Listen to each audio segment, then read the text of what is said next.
What is up, guys? I am Mahi and today we will analyze how s1mple outsmarts his opponents on Ancient and finds weaknesses in their defenses. He ends up going 42 kills and 11 deaths, which is crazy even for s1mple, and the best part is that most of these kills come from game sense and reading the map rather than some crazy s1mple style flicks. So we can replicate those in our own games, and this works in other maps as well.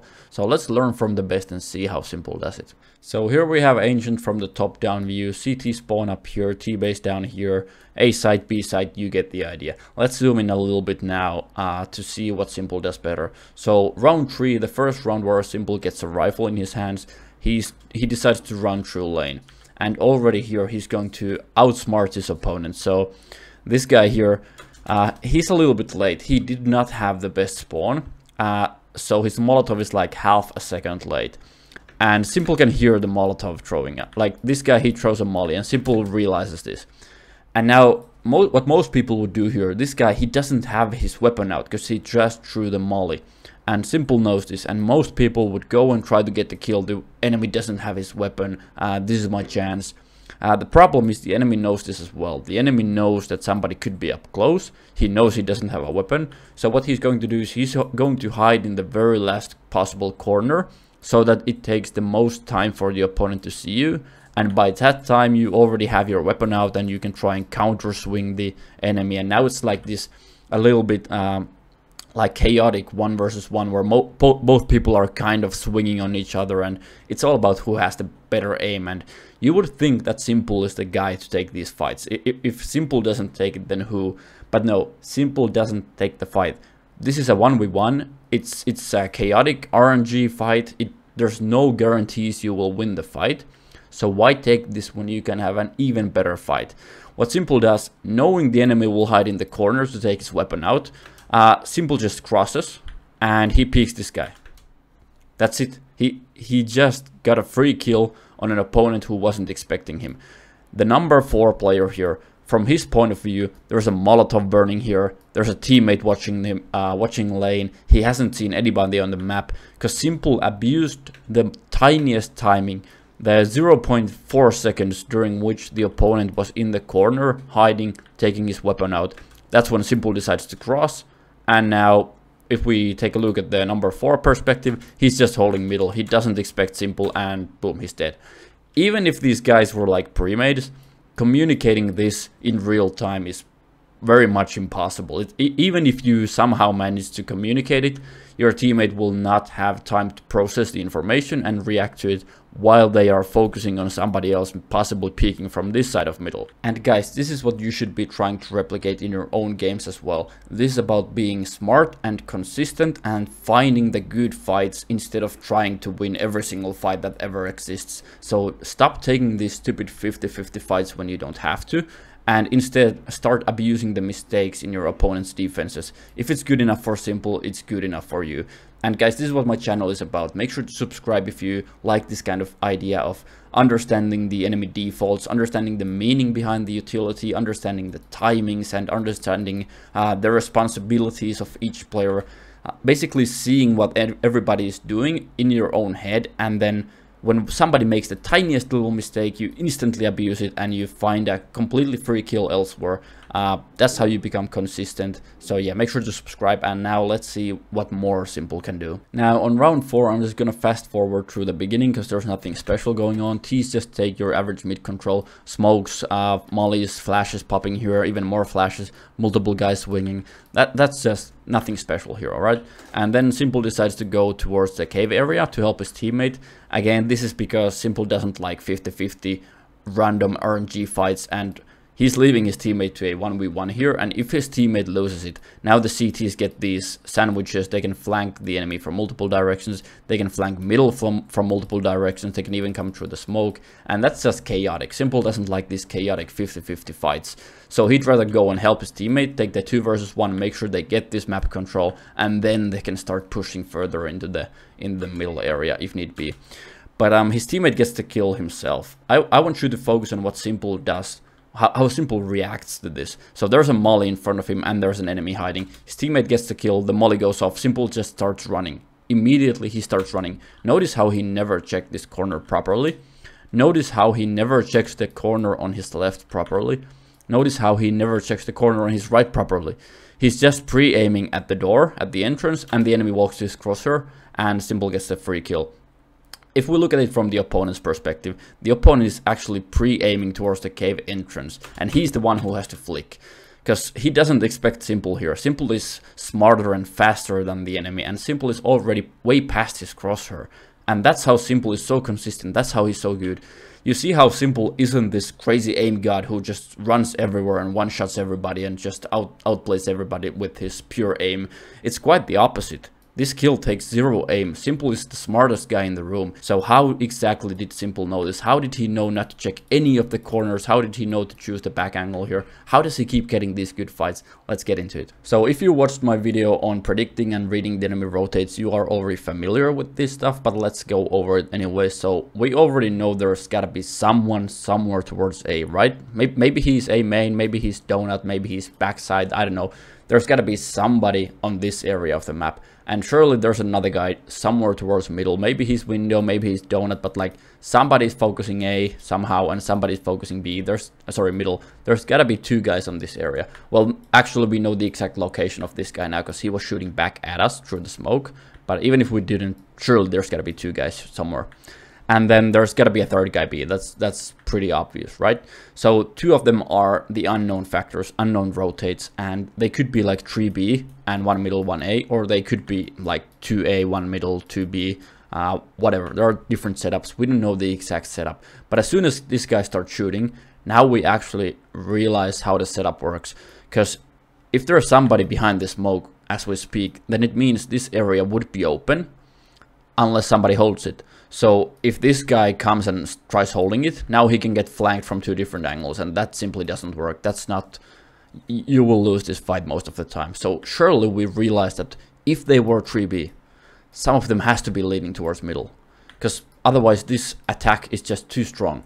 There's 1 guy window behind the smoke. If there's only 1 A, they have to rotate somebody to A, right? So now we know there's gotta be 3 guys on this side of the map. Somebody holding main, somebody holding donut, somebody holding window. And if he's not here yet, at least he's coming here, alright? So now on top of this, s1mple sees on his radar, there's somebody here fighting, shooting, nades throwing, whatever. So we know the location of 4 enemies. And as soon as this guy dies, we know where all the remaining 4 enemies are, and that's how s1mple knows they cannot be here. The chances of them being here are very close to none. Like it's 0.1%. If they had somebody here, it would mean they were playing A with only 1 guy, leaving donut completely open or leaving main completely open, which is very, very rare in these ranks, alright? I mean, in solo queue games, I mean. So yeah, that's just not something that happens, and that's how s1mple knows it's empty. That's how he knows that the first guy, because this guy, he was leaning towards A somewhere, alright? If he was a 3rd B player, he's going towards A now. So as soon as this guy dies, if he immediately starts rotating, which he did, he still wouldn't make it into cave in time. And the other guy is here, and he cannot get to cave in time either. So s1mple just runs here and chooses the back wall, knowing that one of them probably will come eventually. And that's why s1mple is holding it. That's why he's in this off angle. That's why he knows somebody will come here to take the enemy spot who just died. But s1mple is faster. He knew this sooner than the enemy. The enemy wasn't quick enough. s1mple was. Alright? And now s1mple also knows about this guy. Again, he knew the rotate is here. So what he does, he smokes him off. So now the rotate cannot hold sight from here. Forces the rotate to long. And now he and his teammates can fight this area from 2 different angles. s1mple already knows there's an enemy coming. He chooses the angle and just holds it. Again, these are not your aim god like special flicks or anything. These are about predicting and knowing what's happening before the enemies know it themselves. Alright? And that's what we're teaching on this channel. Now, I could go over all the rounds and find these crazy things on most of them, but I would rather highlight that sometimes there is nothing you can do. Sometimes you don't have the space and the information to make these crazy outplays, this outsmarting. So here on round number 7, s1mple decides to go towards the A area of the map. And then the CTs obviously have somebody A, and they are pressuring with a lot of utility. And s1mple kind of gets stuck here, and he loses all the information. His teammates, they don't get any strong information on B, and even if s1mple knows the exact location of all 4 enemies, I mean, the weakness is on B right now. That's the guy who's alone, and s1mple would have to like teleport or speed hack his way to B. That's just not realistic. Even if you know where the weakness is, you might not be able to abuse it every single round. And on this round, s1mple chose, by pure luck, he chose to go A, and then the opening turned out to be on B side of the map. So he still does his best. They boost with his teammate. I don't know if he's a pre-mate or not, whatever. This can still happen in your solo queue games, just call the boost. And they do end up finding a kill here, so that's still crazy. Even when he's in the unlucky spot where you have very limited options, he still manages to get a kill. He still manages to find the one play that actually favors his team. Now the reasoning behind this play is, since s1mple is unable to go and abuse the weakness himself, it's better to completely disappear. The CTs here at middle, they don't know about s1mple. They don't know that s1mple is here. They don't know that the bomb is here. For all they know, s1mple might be going towards B. s1mple might be here with his teammate, and the CT, the sole defender, is being attacked by multiple people at the same time. And these guys, they feel pressure to go and help their teammate. That's why you see that s1mple doesn't do anything. He doesn't make any sound. Because as soon as he would make sound here, now the CTs know, oh, the Ts are all over the map. We're not in a rush to help our teammate. Instead, s1mple goes all quiet. He doesn't make any sound. He cancels the flashbang. Oops, he cancels the flashbang he was about to throw. So here he has a flash out. But then he comes to other thoughts and he realizes it's better to not make his location known. And now the CTs feel pressure to go and help their teammate. So s1mple just waits and he waits and he waits until eventually somebody jumps up and s1mple gets the kill here. All right. So this could be just like high IQ play where you predict how the opponents will react based on what the Ts might be doing. And then, because you're not in a position to actually do the good play, you instead abuse how the CTs will react to the possibility of the good play. All right, that's kind of advanced, but when you're stuck behind a smoke and the only opening is on the other side of the map, like that's the only thing you can do. You can try and catch these rotates. There's no harm to trying. And if they don't go through this route, then whatever. You wait for the smoke to go off and then you try taking middle instead. Now here, after the smoke fades, the enemy backs off and s1mple and his team take middle control. They know about this guy, but this is where the outsmarting goes out the window. You don't know about this guy. You don't know about this guy. They could be up close, like he could be pushing through the smoke. He could be up here. He could be in A. This guy, he could be basically anywhere on the map. So you have no information whatsoever, but that's completely fine because you've already done enough. It's 3 versus 3 and this favors the Ts by a lot. So the Ts can now group up and attack either side they want, and the chances of there being only one defender are pretty fine. So you're attacking 3 versus 1, and that's exactly what s1mple decides to do. They group up and they just go B. And sometimes that's all you need. Like, you don't need to be fancy at all times. When you're in a 3 versus 3, just go quiet, wait until the CT is split up on the map, like one guy B, one guy A, and then the third guy is a mystery. He could be anywhere. And then you just choose a side and you attack it. Like, don't overdo this stuff. Now on round 8, s1mple goes towards the B area and he has this crazy Molotov that completely prevents the opponents from peeking towards s1mple because it... Now in round 11, s1mple is actually AFK at the beginning of the round, and when he does come back, he decides to go towards the A area, and he gets a little bit lucky here that the enemy misses his bullet.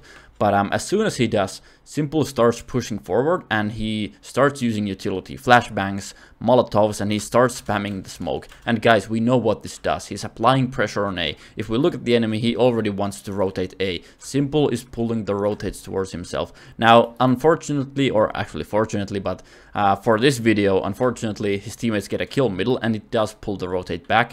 But once the rotate gets the trade, he still goes back to A. That's how much pressure s1mple was able to apply, alright? So now they have 2 guys staring at the A entrance, and when the guy comes back, see where s1mple is. He's already way past the enemy defenses, so he knew that spamming this smoke, applying this pressure, would pull 2 guys towards the A area of the map, and that will leave a weaker defense towards the middle area. And we can actually see this from s1mple's point of view, where he spams the smoke and as soon as he stops shooting, he's already running. He already reloads his weapon, he has his knife out and all this stuff. Now here he does stop, so from our point of view, from the top down view, it seems like s1mple could just run here or run here and have a great opening. The problem is he doesn't actually know where the AVP is.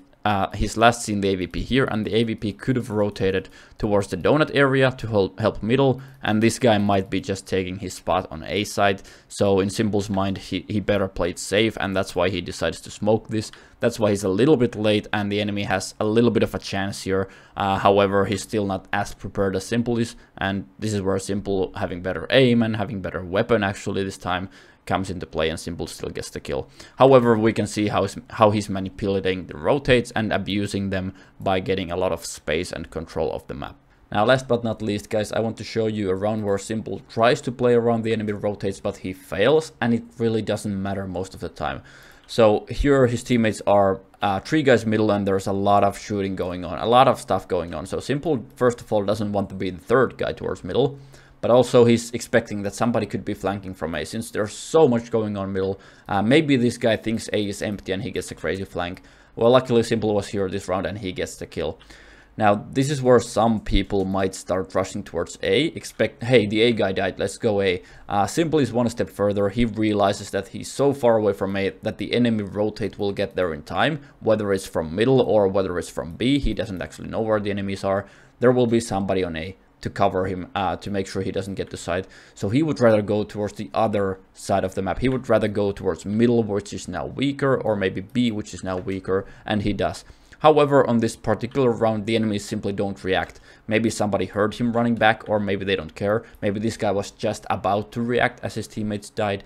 I don't really know. At the end of the day, CS is a game of odds, and you are trying to maximize your odds. Even if it fails, then at least you tried and you did your best, alright? So let's say you want to go middle and there are 2 CTs middle. If you just randomly go middle, you will run into 1 versus 2.